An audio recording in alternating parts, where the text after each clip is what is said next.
কৃষ্ণই মল্লাপাড়াত অগপ প্ৰাৰ্থী জাভেদ ইছলামৰ ঘোষণা, এইবেলি নিৰ্বাচনত আজমল বহু ভোটৰ ব্যৱধান পৰাজিত হ'ব।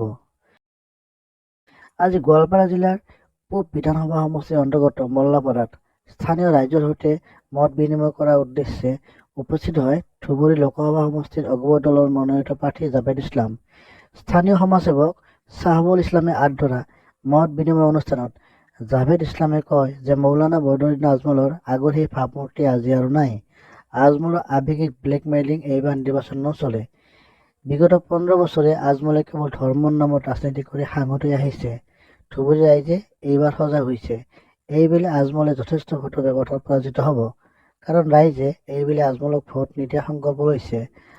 আজমল যে মুছলমানৰ কান্ধত বন্দুক থৈ নিজেহে লাভৱান হ'ল, সেই কথা ৰাইজে উপলব্ধি কৰিছে। নিজৰ বক্তব্যৰ মাজতে ইছলামে ৰকিবুল হুছেইনৰ প্ৰসংগত যথেষ্ট তাৎপৰ্যপূৰ্ণ মন্তব্য কৰে। তেওঁ কয়, নিজৰ সমষ্টিত যথেষ্ট মুছলমান ভোটাৰ থকাৰ পিছতো ৰকিবুল হুছেইনে ধুবুৰীলৈকে আহিব লগা হ'ল।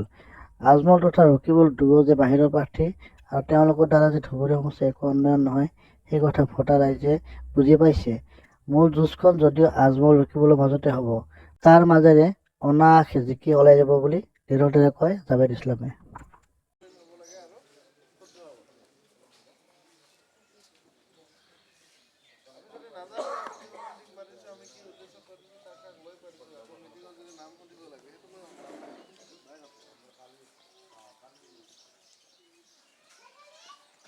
উপস্থিত অসম গণ পৰিষদৰ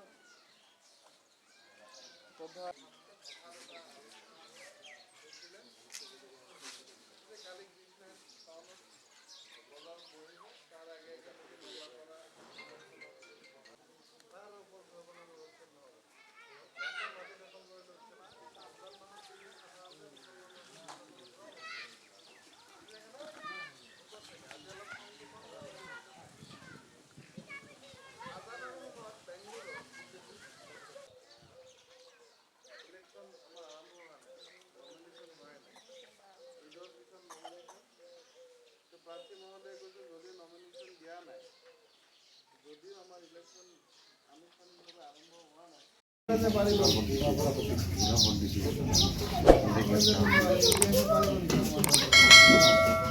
সেইকাৰণে আপোনালোকে এইবাৰ ভাবা মহিলাখিনিৰ হাতত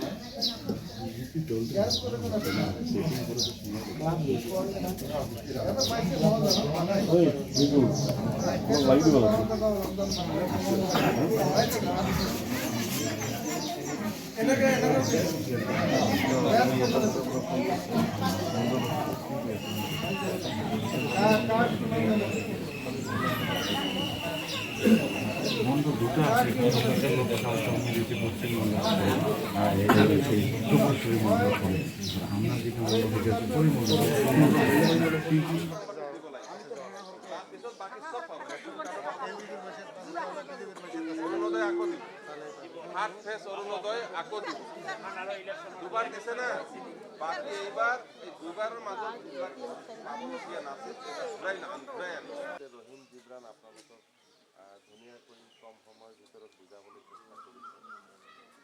মই ইয়াত সকলোৱে ভালকৈ আমাৰ আন্তৰিকভাৱে আমি কথা ক'ব পাৰোঁ, কথা শুনিব পাৰোঁ, সেইকাৰণে এই মিটিংবিলাক বেছি ভাল, ডাঙৰ মিটিং আছে, এই মিটিংবিলাক বেছি ভাল।